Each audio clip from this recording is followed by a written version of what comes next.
Bueno, muy buenos días. La verdad es que para mí es una alegría inmensa estar acá siendo parte de esta gran familia CREA que tuve la suerte de conocer siendo estudiante de agronomía, pero de formar parte de ella en un momento sumamente desafiante de mi vida. En el año 2000-2001 vino la aftosa. El diario El Observador era la principal fuente de ingresos de mi familia, y esperando a mi hijo me avisaron del Observador que por la aftosa la sección de agro pasaba a un costo mínimo y que muchas gracias por mis servicios. Y ahí apareció la oportunidad de FUCREA, que fue realmente un desafío enorme porque, bueno, no preciso decir por qué FUCREA era un desafío enorme, pero sí era un desafío enorme porque al mismo tiempo tenía que sostener una consultora que estaba, como todo el país, en un momento difícil, y al mismo tiempo tenía que iniciar mi vida como padre. Así que fue un momento que realmente me marcó, y poder volver, bueno, me ha hecho pensar mucho en esa etapa de mi vida. Y ahora ya estoy en la etapa de la vida en la que me empiezan a dar ganas de tener un nieto, ¿no? Mi hijo tiene 20 años, cumple ahora 20 años. Le falta todavía, por supuesto, pero... Entonces quería preguntarle a quién le pasa que le gustan los nietos aquí, ¿no? Que levante la mano y que le gustan los nietos. Es difícil que a uno no le guste tener nietos, ¿no? Bien. Bueno, entonces no estoy solo en esa situación. Bueno, yo quería empezar la presentación con una cosa que es un poco metodológica. Este es como mi abuelo intelectual, la persona que más me representa de lo que yo he leído y que más me representa en su vida y en su manera de pensar. Y le hicieron una entrevista en los años 50 y le dijeron, bueno, si esto fuera escuchado dentro de muchos años, ¿qué le gustaría decir? Él vivió 99 años, aquí tenía 80 y pico, y dijo lo siguiente, no sé cómo se hace para pasar el video, que recién lo vimos, no sé si yo tengo que apretar algo. Eso es lo que él dijo como mensaje al futuro. Russell, this film were to be looked at by our descendants, like a Dead Sea Scroll in 1,000 years' time, what would you think it's worth telling that generation about the life you've lived and the lessons you've learned from it? I should like to say two things. One intellectual and one moral. The intellectual thing I should want to say to them is this. When you are studying any matter or considering any philosophy, ask yourself only what are the facts and what is the truth that the facts bear out. Never let yourself be diverted either by what you wish to believe or by what you think could have beneficent social effects if it were believed. But look only and solely at what are the facts. ¿Podemos parar aquí? Bueno, esa es la metodología que me parece siempre debemos aplicar, y siempre estamos tentados. Sí.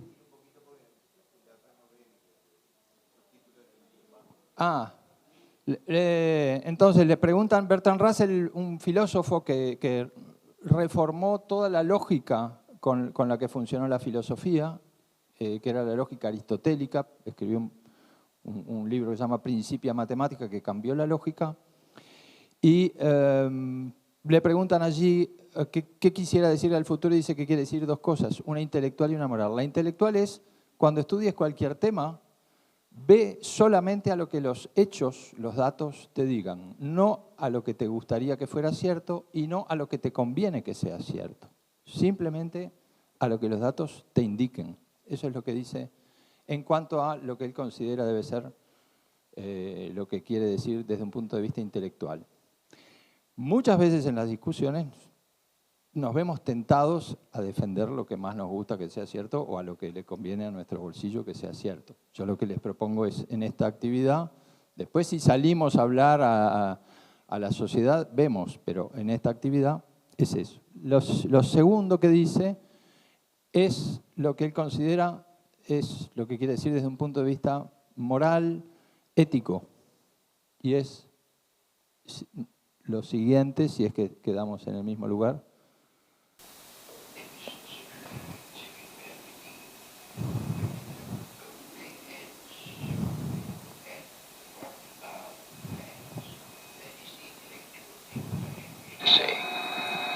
Moral thing I should wish to say to them is very simple.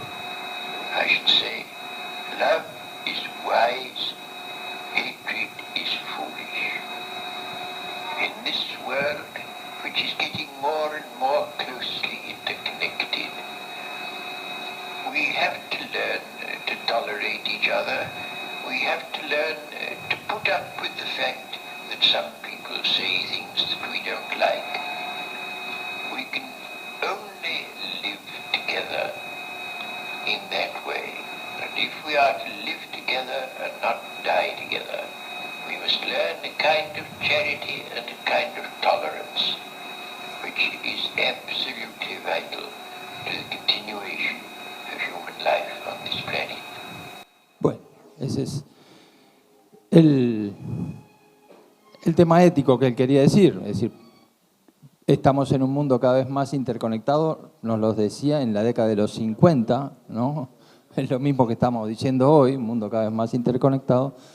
Vamos a escuchar muchas cosas que nos van a molestar mucho y si nos dejamos ganar por esa lógica, corremos el riesgo de morir todos juntos y no de vivir todos juntos.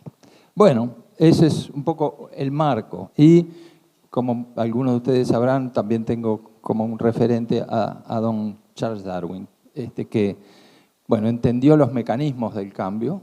En esa época empezaba la industria del carbón con mucha fuerza en Gran Bretaña y una cosa que pasaba era que en las minas de carbón aparecían huesos que no calzaban con ningún animal existente y eso generaba una gran interrogante porque hasta ese entonces se consideraba que las especies eran fijas, que las había creado Dios y tal como las había creado habían sido siempre. Entonces, bueno, a mí me parece que la importancia de Darwin es que somos la única especie que habita el planeta que entiende su origen y que si queremos pensar el futuro y si queremos imaginar el mundo de nuestros nietos, tenemos que ir a entender nuestro pasado.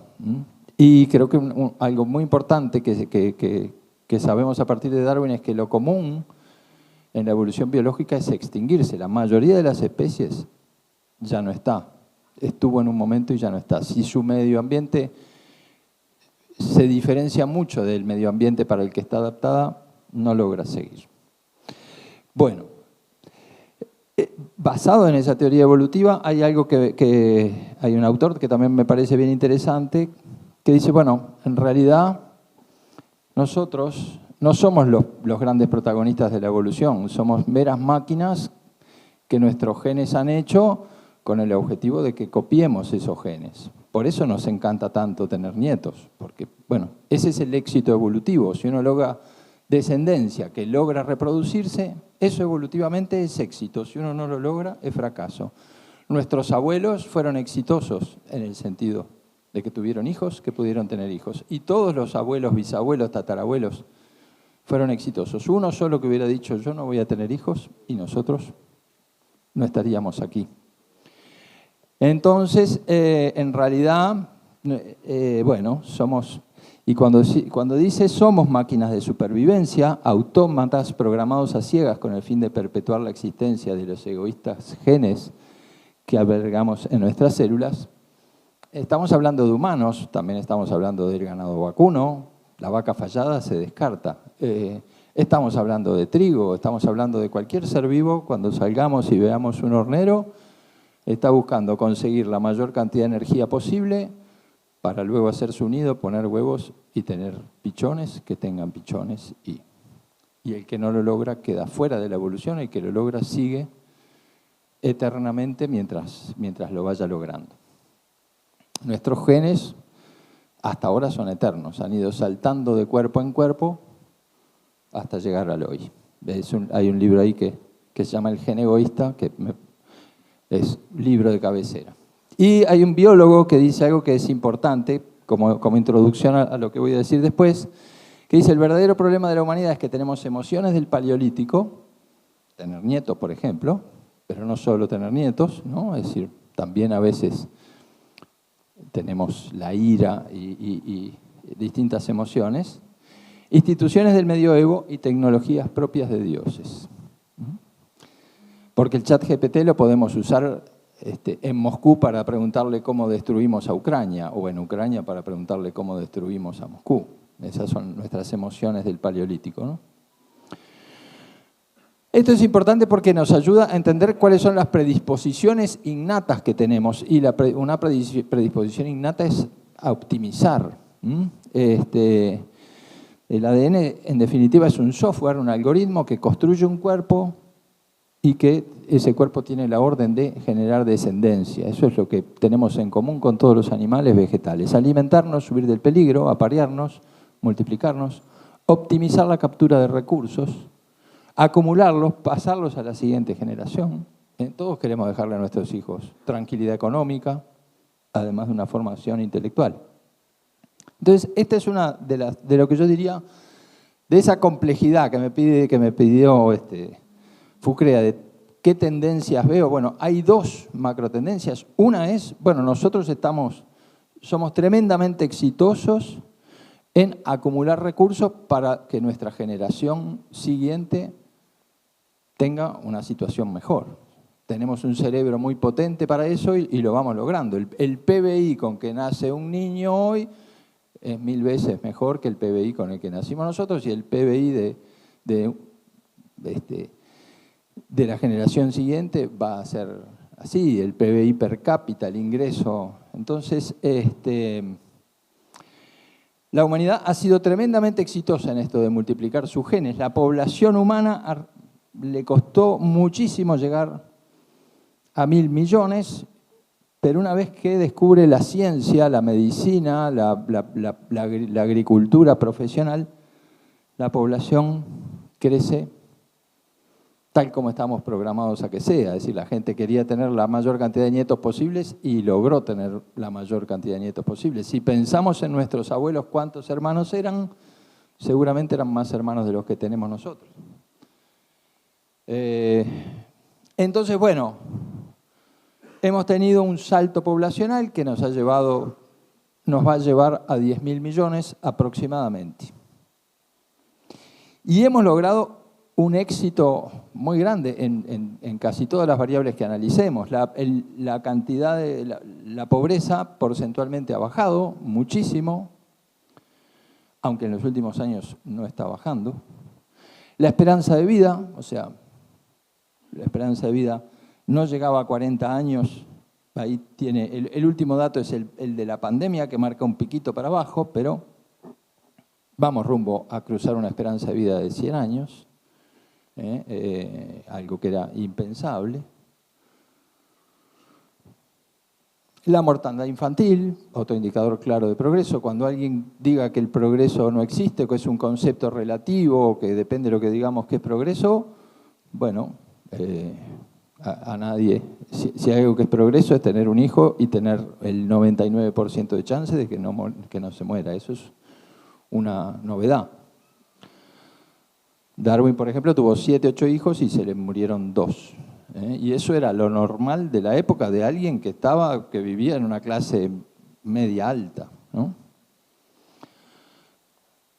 Ahora, para lograr ese progreso de más población, más longeva, con un nivel de consumo mucho mayor, lo que se precisa siempre, ineludiblemente, es energía. Y esa energía arrancó con el carbón, que es lo azul, siguió con el petróleo, que es lo rojo, y la energía fósil que más crece en el presente es el gas natural. Y esto tiene un costo que no es monetario. Estamos en la economía muy acostumbrados a medir ingresos y costos, pero todo lo que se pueda pagar con dinero, pero no todos los costos se pagan con dinero. Si mi fertilizante termina en la cañada, no me llega una tarifa que dice, en la cañada fueron $104 por hectárea de fósforo y nitrógeno. No me va a llegar. Pero que se va a la cañada, se va a la cañada. Yo lo que tengo es la factura de la empresa de fertilizantes y tiendo a pensar que yo le puse el fertilizante al cultivo y el cultivo se lo comió todo. Pero no se lo comió todo, se comió una proporción que no sabemos. Y como no la sabemos, ese costo no entra.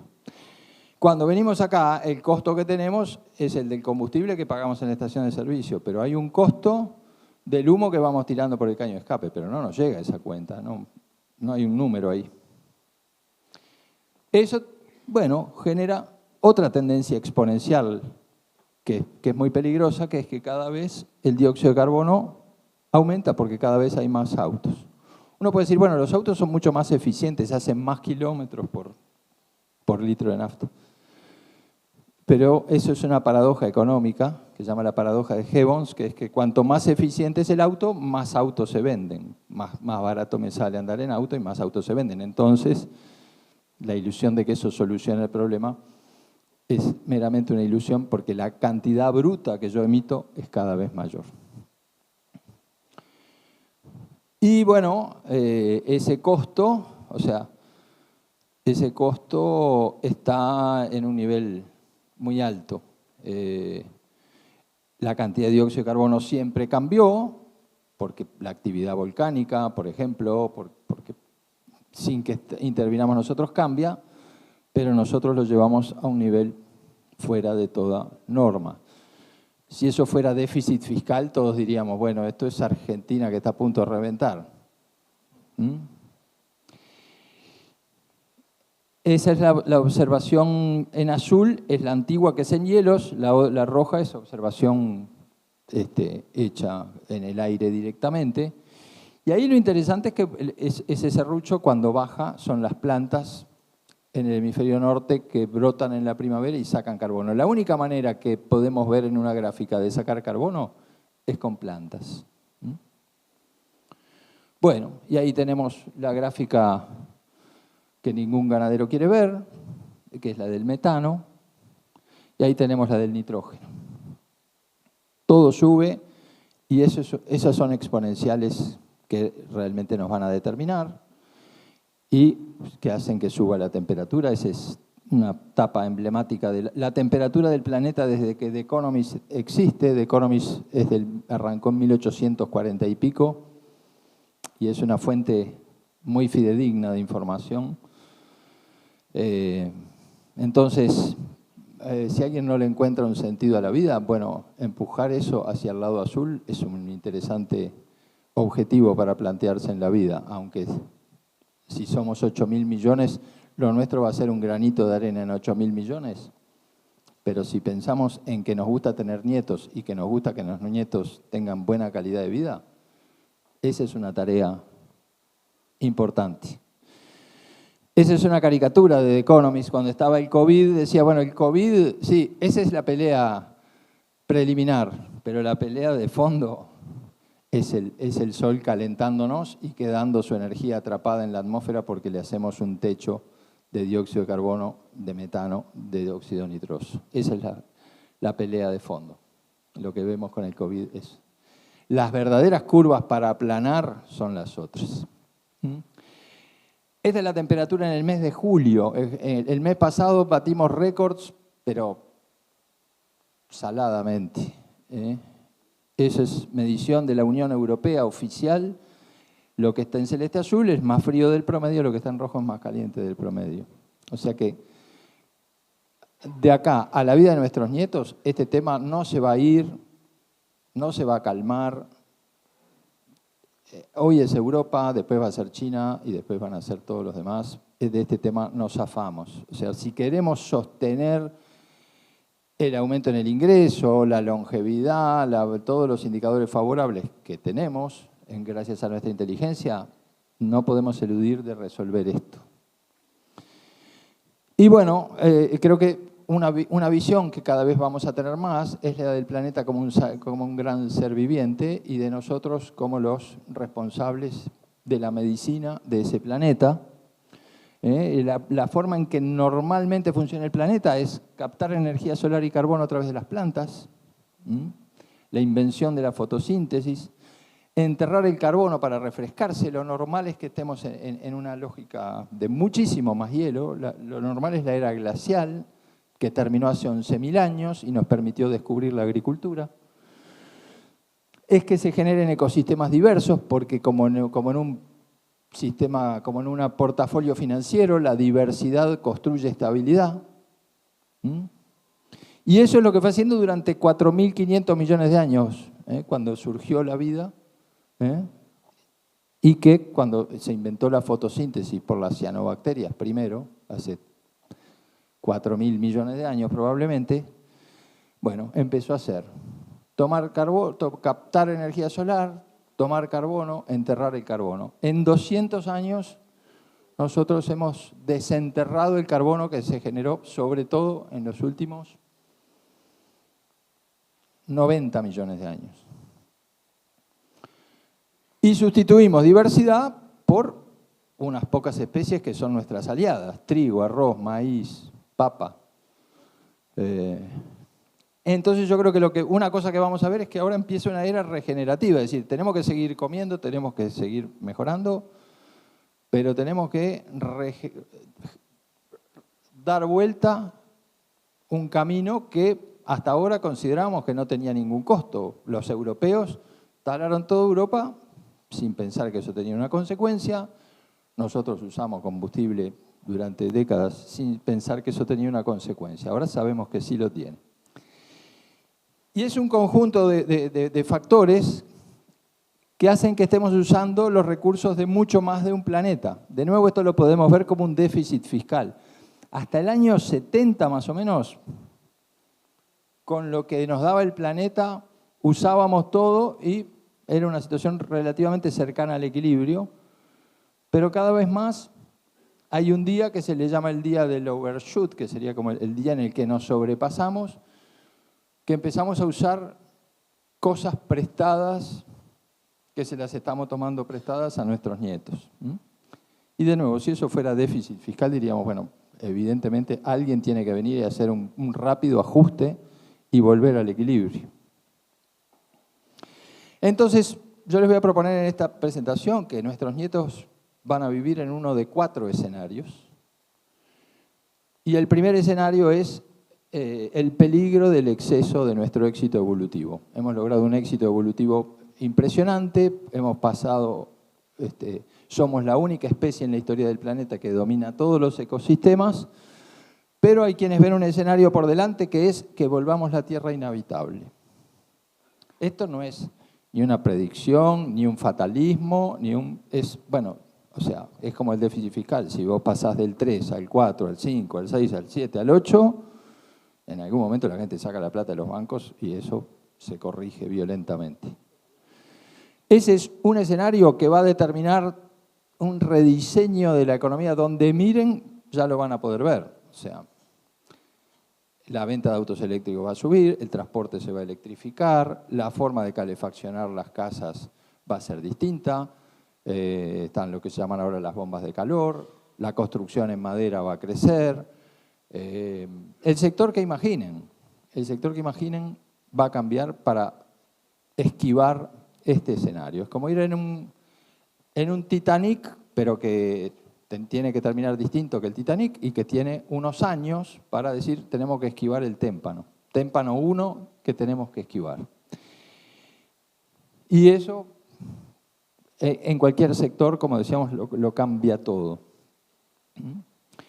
Eso tiene varios componentes, es decir, ese overshoot, ese sobreuso de recursos tiene varios componentes. Esto ha sido bastante usado, bastante analizado, discriminado, porque no es solo calentamiento, donde hay las áreas, un área roja es en términos generales la integridad de la biosfera, pero hay un área en la que estamos pasados que es en nitrógeno y fósforo. Esto De nuevo, es un análisis que viene de Suecia, de lo que se llama el Instituto de Resiliencia de Estocolmo, y es lo que lleva a que, por ejemplo, el gran lío político que hay en Holanda, que a los productores holandeses le dijeron, tiene que usar 1/3 del nitrógeno que está usando y si no, le compramos el campo y ponemos ahí una granja de energía renovable, pero hay que usar menos nitrógeno. Entonces, bueno, ahí tenemos un tema. Y ahí hay dos conceptos que son claves, son conceptos, podríamos decir matemáticos, pero son de un uso muy práctico. Un concepto es lo que se llaman en inglés los tipping points. Si ustedes ponen en Google tipping points, le van a salir decenas, centenas de artículos sobre tipping point. Tipping point es un punto de no retorno. Y es algo así como, supongamos que estamos acá y vamos a pasar años acá y de repente aparece una rajadura en el techo y decimos, una rajadura. Pero yo estoy acá y en la pieza no ha cambiado gran cosa. Después aparecen 2 rajaduras, después aparecen 4 rajaduras, después aparecen 8. Si nos seguimos demorando, llega un punto en que eso ya no tiene arreglo. Cuando yo era muy chico, tuve la suerte de que a mis 2 hermanos muy mayores, 10 y 12 años mayores que yo, les gustaba mucho la biología. Y todos por el lado de mi madre, tenía una familia que tenía 7, 8 hermanos de mi abuela. Todos habían muerto por el tabaco. Todos. Y entonces mi hermano me dijo, sí, el tabaco es así, vos fumás y te fumás un cigarro, no pasa nada. Te fumás 10 cigarros y tu cuerpo te empieza a pedir más cigarros y no te pasa nada. Y seguís fumando y no te pasa nada. Pero si cruzás un punto, ahí aunque deje de fumar, ya cruzaste un umbral que ya los pulmones se te siguen deteriorando y tenés una muerte muy fea porque te vas ahogando de a poquito, es lo que se llama el EPOC. Ese es el punto de inflexión, el punto de no retorno, el punto en el que si me demoré mucho, ya no lo arreglo con nada. Y esa es la gran obsesión de este momento, que no se crucen los puntos de no retorno en términos de destrucción de Amazonia, en términos de derretimiento de hielos y en varios otros puntos. El otro concepto que es importante es lo que se llama un bucle de retroalimentación, que es cuanto más pasa algo, más se acelera. Es como cuando un carro se nos va por la bajada. Cuanto más velocidad tiene, más velocidad suma. Entonces, si viene el verano y es un verano que tiene una temperatura por arriba de lo normal, genera un montón de incendios espontáneos. Los habrán visto en Grecia, en España, en Portugal. Cuando se generan incendios espontáneos, se libera muchísimo calor y muchísimo dióxido de carbono, por lo cual el calentamiento que generó el incendio genera un incendio que genera más calentamiento. Entonces, pero pasa en lo financiero. O sea, tengo un mal dato de déficit fiscal y tengo un mal dato de inflación. Y tengo una situación de poca confianza y la gente va y empieza a sacar plata del banco y todo eso se me acelera y entra en una espiral. Por eso la inflación se hace tanto esfuerzo en que no cruce el 10, porque si cruza el 10 y la gente ya lo incorpora en sus expectativas, después se me va a ir al 15, después se me va a ir al 30 y si no la paro de chiquita, no la paro más. Entonces esos 2 conceptos son claves y con esos 2 conceptos también vamos a convivir. Y ahí hay un problema, no solamente son las emisiones, sino que si talamos las selvas, sacamos a la aspiradora de carbono. O sea que no solo fumamos, sino que rompemos los pulmones. Y ahí tenemos un problema, porque se talan 6 millones de hectáreas de selva por año y la ganadería tiene la malla oro ahí. Una malla oro que no es muy buena como marketing. Entonces tenemos problemas de emisiones y de tala de pulmones. Segunda es las oleaginosas, porque el aceite de palma en el sur de Asia es también un cultivo que le gana terreno a la selva. Y ahí, bueno, ¿qué vamos a tener? Metas que cumplir. O sea, en el futuro vamos a tener metas que cumplir. Hay una que es deforestación cero al 2030, que por ahora no estamos cumpliendo. Hay otra que es cero degradación de suelos a 2030, que Uruguay ha firmado. Y tenemos la gran meta a cumplir, que es todo neutral al 2050 en términos de emisiones y capturas. Esa es la gran meta global que China se pidió para cumplir en el 2060. Con eso vamos a convivir. Y con gente que va a decir, yo no quiero esto y Naciones Unidas no me gusta porque me impone esto y eso va a generar, vamos a convivir con mucha polarización política con este tema, porque mucha gente va a decir esto es una conspiración, nos quieren hacer a todos ser parte de un rebaño que nos quita la libertad, va a haber sectores que van a reclamar que esto es muy autoritario y que, bueno, es algo que perjudica y que quita libertad. Pero, bueno, con esas metas vamos a vivir. Entonces, una parte del futuro es, y esto va a ser por el resto de nuestras vidas, porque por el resto de nuestras vidas la temperatura va a subir. En algún momento ojalá las emisiones bajen, pero la temperatura como fenómeno que tiene una inercia muy grande va a seguir subiendo. Entonces vamos a ver un gran esfuerzo global por frenar el deterioro de la biosfera, ser neutrales al 2050 en clima, en 2030 en deforestación, revertir emisiones de gases, revertir ascenso de temperatura, revertir contaminación de agua y aire, recolectar plásticos, revertir deforestación, restaurar áreas silvestres. Todo esto lo vamos a ver por el resto de nuestras vidas. Y esto va a cambiar la cultura, la legislación, la economía. Vamos a ver una gran revolución tecnológica en estos temas, sobre todo en lo energético. Tuvimos primero una revolución agrícola hace 10.000 años, tuvimos luego una revolución industrial hace 200 años, ahora estamos viendo una revolución que incluye el transporte, las telecomunicaciones, Internet. Vamos a ver una revolución energética que tiene un lado muy positivo además, porque no hay nada de lo que todo el mundo se queje más de que el precio del combustible. Bueno, la buena noticia es que se va a terminar el combustible y que el cambio tecnológico va a ser tan fuerte que lo que va a venir no solamente va a ser limpio, va a ser muchísimo más barato. Ya, si le preguntan a un taxista, el otro día me subí a un taxi eléctrico y me decía, no, lo que me cambió es que lo que antes pagaba 20.000 pesos de nafta por mes, ahora pago 1.000. Me bajó de 20.000 a 1.000 el costo que yo tenía antes de combustible.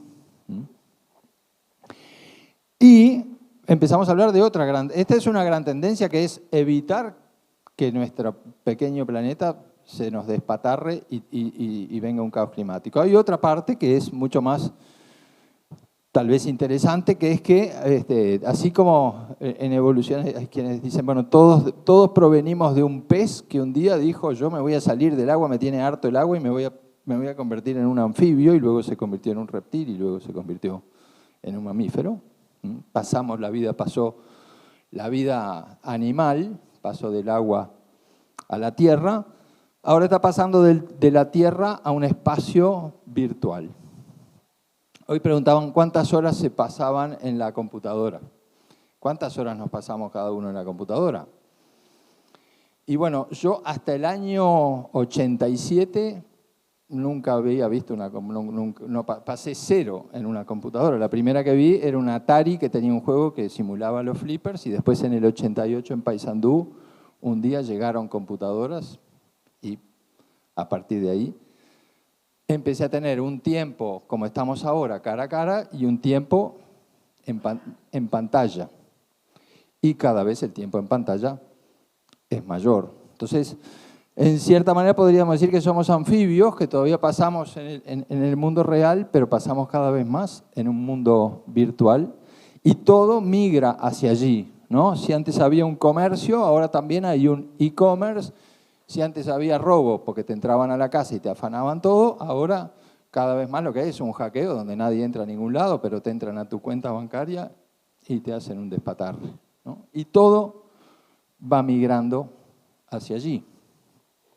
Entonces, bueno, por un lado tenemos la tecnología vinculada a la anterior, que es, bueno, cada vez más movilidad eléctrica, calefacción y cocina eléctrica, ¿no? En Nueva York no se habilita un edificio que tenga hornalla, que tenga gas, que tenga energía fósil, todo tiene que ser eléctrico.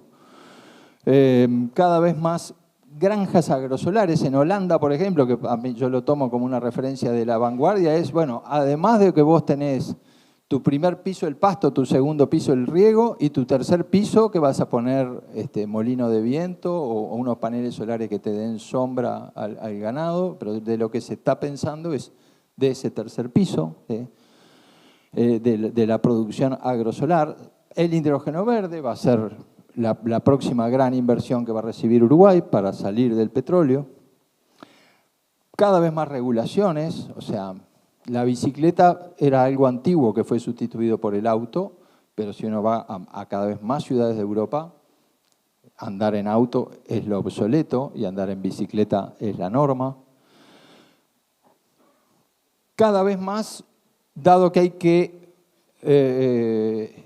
evitar el exceso de uso de recursos, cada vez más agro de precisión, riego de precisión, aplicaciones de precisión, cada vez más rendimiento por hectárea, porque si no queremos deforestar y tenemos una población que todavía va a crecer, esto es todo lo contrario, ir contra la productividad. Precisamos muchísima productividad para decir, bueno, en esta área hacemos trigo, maíz, arroz, y no expandimos el área, porque cada vez que expandimos el área perdemos biodiversidad, estamos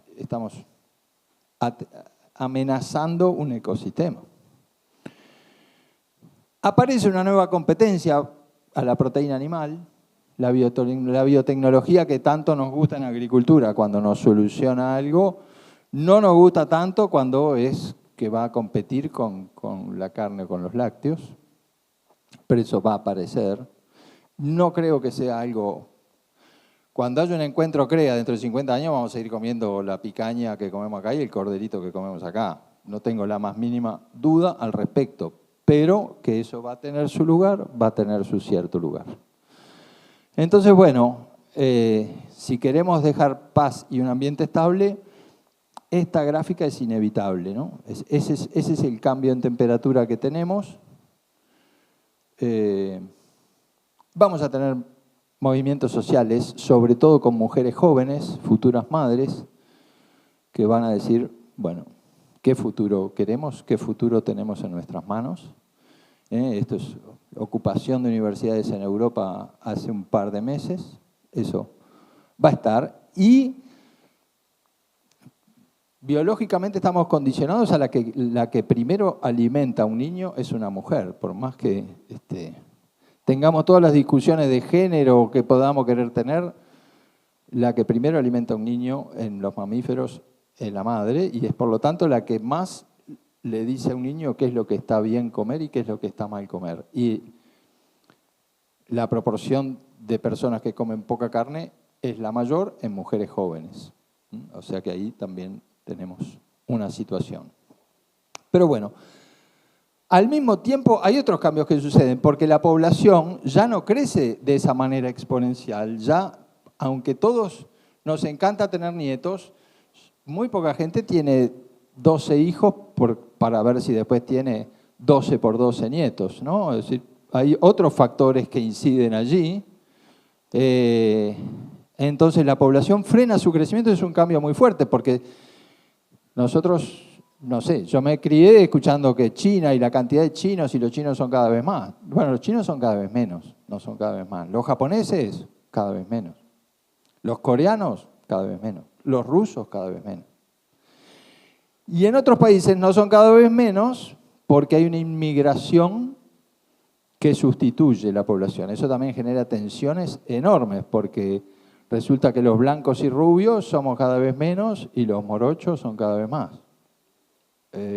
Bueno, si miramos las elecciones europeas del Mundial del 74, que fue el primero que yo vi, y miramos las elecciones europeas de hoy, vemos un cambio muy radical. Y es una lógica determinada por lo que veíamos recién, es decir, cada vez hay más inteligencia, cada vez vamos a hablar más de ciudades inteligentes, edificios inteligentes, establecimientos agropecuarios inteligentes. En paralelo a un deterioro global hay una carrera exponencial de innovación y desarrollo. El conocimiento es otro, yo les hablaba de los los bucles de retroalimentación positiva, ¿no? Bueno, el conocimiento es un típico bucle de retroalimentación positiva. Más conocimientos tengo, más conocimientos puedo adquirir. Descubro el átomo y se me abre una puerta de conocimiento impresionante. Descubro la física cuántica y se me abre una puerta de conocimiento impresionante. Entonces, eso solo, o sea, hace un año un encuentro CREA no hubiera podido tener un experimento de ChatGPT porque ChatGPT lo conocían 5 personas en el Silicon Valley, en un año. O sea que de eso lo que va a ser dentro de 10 años es difícil de imaginar. Consciente o inconscientemente lo que estamos construyendo es una especie de cerebro global. Decimos, bueno, ponemos las cosas en la nube, todos no, pero muchísimos jóvenes se sacan fotos para subirla a la nube, es decir, continuamente alimentando una especie de cerebro global que cada 18 meses aproximadamente duplica su cantidad de información. Y esto es como el ajedrez, aquello de un granito de trigo, 2 granitos de trigo, y a medida que avanzo en eso no me alcanza el trigo de todo el mundo para seguir poniendo el doble cada vez. Entonces, bueno, ese es un titular que a mí me gusta mucho, que es muy viejo, de cuando esto empezaba, hace como 20 años que se publicó esto en una revista que se llama Wired, que es un poco una revista de referencia de temas tecnológicos. Esto es viejísimo, pero fue una visión de un teólogo muy heterodoxo que se llamaba Teilhard de Chardin, que decía, el próximo paso evolutivo es que los humanos, la suma de los cerebros de los humanos van generando un cerebro global. Y ahora, o sea, el último paso de eso es la inteligencia artificial tipo ChatGPT, que es como una máquina de razonar, ¿no? Es un paso realmente cualitativamente diferente. Entonces, bueno, estamos construyendo un cerebro planetario, es muy estimulante, tal vez nos libera de todos los problemas, nos dice, bueno, para bajar el carbono hay que hacer así, para bajar el metano hay que hacer asá, para bajar el nitrógeno hay que hacer de tal manera, para producir el doble y no tener que talar 1 hectárea más de selva hay que hacer así, tal vez es la gran solución. Pero, de nuevo, si vamos conduciendo, es muy lindo el paisaje, pero tenemos que concentrarnos en el perro que se nos puede cruzar o en el radar que nos puede multar. Entonces, bueno, vamos... El gran paradigma del presente y del futuro es esa construcción de un cerebro global,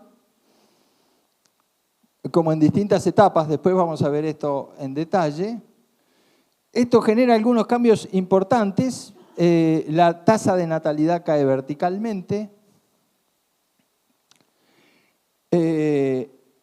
Incluso la población está cayendo mucho más veloz de lo que es la proyección oficial. Esta es la proyección oficial, digamos, de Naciones Unidas, que en el 2100 nos estabilizamos en 10.000 millones, pero la población está cayendo mucho más rápido que eso, y no solo en los países desarrollados, sino en todo el mundo. La lógica es a mayor ingreso y a mayor educación, menos hijos. Cada vez más convencer a una mujer de tener hijos y sacrificar años de su carrera y años de esfuerzo y convencer a una pareja de tener hijos es cada vez más difícil. Y eso especialmente en Asia, en Japón, Corea del Sur y China, es un fenómeno tremendamente fuerte. A pesar de que China levantó lo del hijo único como obligación, no. Bueno, ¿dónde sube la población? En los países pobres. Nigeria el único. Bueno, acá. Bueno, entonces, el segundo escenario es que esta inteligencia se usa para la guerra como se ha usado siempre desde el origen la inteligencia. Los primeros inventos fueron la lanza, el arco y la flecha, etcétera, etcétera, ¿no? Entonces, bueno, por ejemplo, esto tiene impacto en el agro porque los drones que tenemos acá, que son chinos, bueno, China limita la exportación a Estados Unidos. O sea, van a tener ustedes los drones que los farmers de repente no pueden tener si son de China. Y entonces acá tenemos, bueno, el escenario Oppenheimer. El señor que les mostré el video en el principio, Bertrand Russell, con Albert Einstein, escribió un manifiesto muy famoso, es decir, o abandonamos las armas nucleares o nos extinguimos. Bueno, ese es un segundo escenario que sigue siendo posible, el colapso por guerra, que está llevando una caída del Producto Bruto Interno de China fuerte y que está llevando a que Rusia esté avanzando en África muy velozmente, regalando grano. Bueno, acá hay que mirar, bueno, Rusia, Ucrania, Irán, cuando Irán tenga la bomba atómica va a ser otro mundo, etc. Voy a acelerar de una manera violenta. Ese es el segundo escenario, pero tal vez evitamos la guerra. Y tenemos un escenario 3 que genera mucha preocupación, que es el que George Orwell escribió en 1984, una dictadura que usa la inteligencia artificial para dominarnos a todos, perdemos vida privada, el Estado sabe nuestros secretos más oscuros y el primero que se oponga es boleta. Es lo que pasa en Corea del Norte y es lo que pasó en Hong Kong.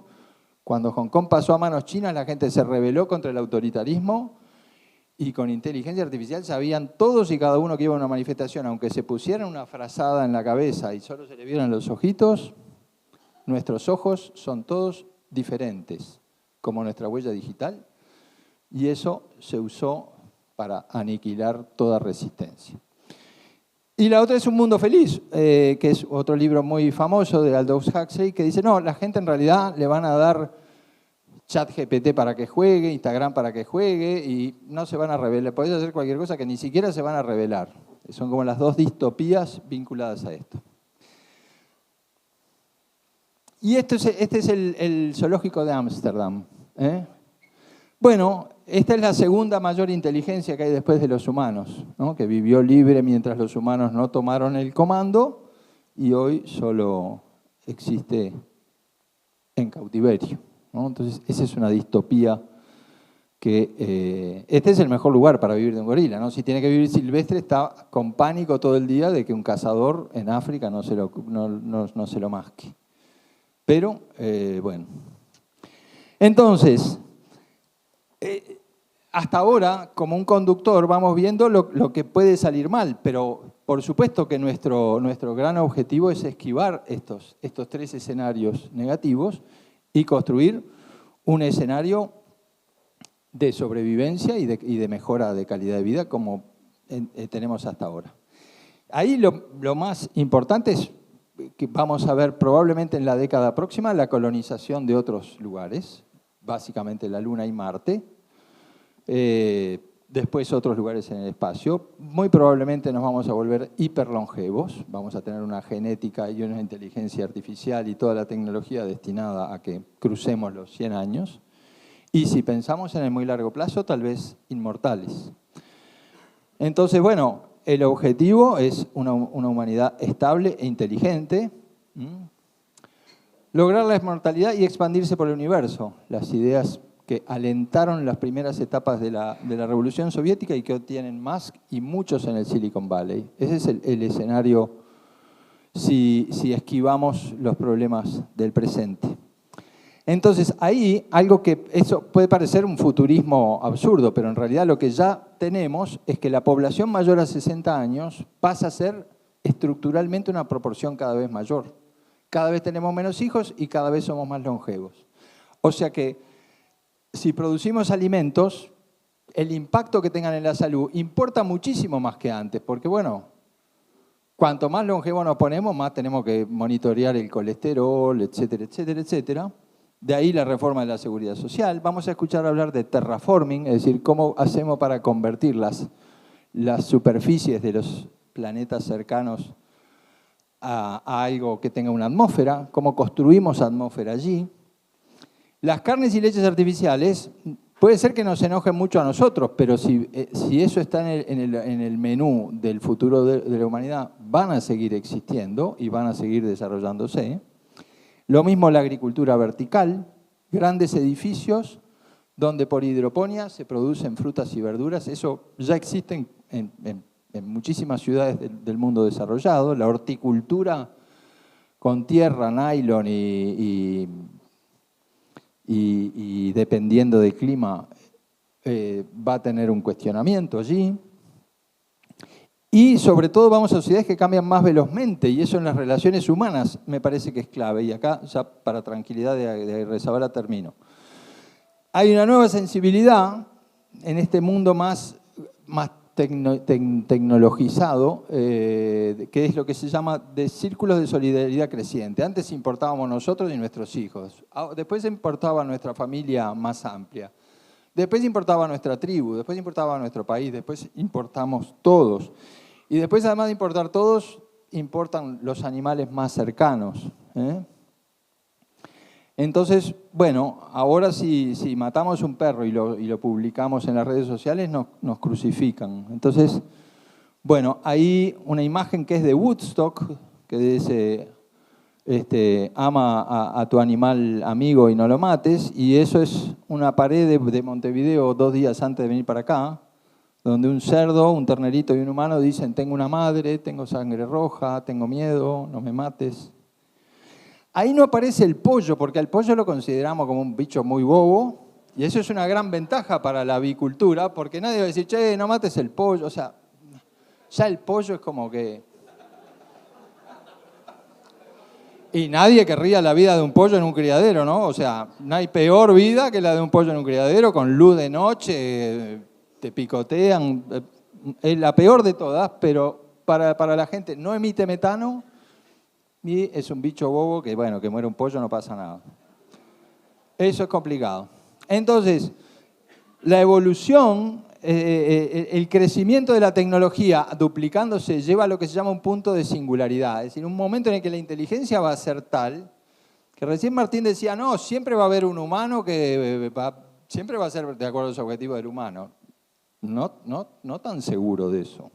O sea, el gran debate, y por lo que renunció el capo de inteligencia artificial de Google, es porque dijo, esto va a ser tan inteligente que va a tener sus propios objetivos. Ese es un enorme debate que hay ahora. Entonces, bueno, hay una etapa primera de la evolución que solo fue física y química. Cuando surge por evolución química el ADN, empieza la evolución biológica. Cuando surgen cerebros como los nuestros, capaces de pensar a largo plazo y de entender el pasado, una tercera etapa de la evolución de los cerebros. Una cuarta etapa, la actual, que es la tecnológica, y entre la cuarta y la quinta, donde se unen la tecnología con nuestro cerebro. Y una sexta, donde supuestamente, inteligentemente, colonizaremos el universo y la hipertecnología lo dominará todo. Entonces, me pedían tendencias.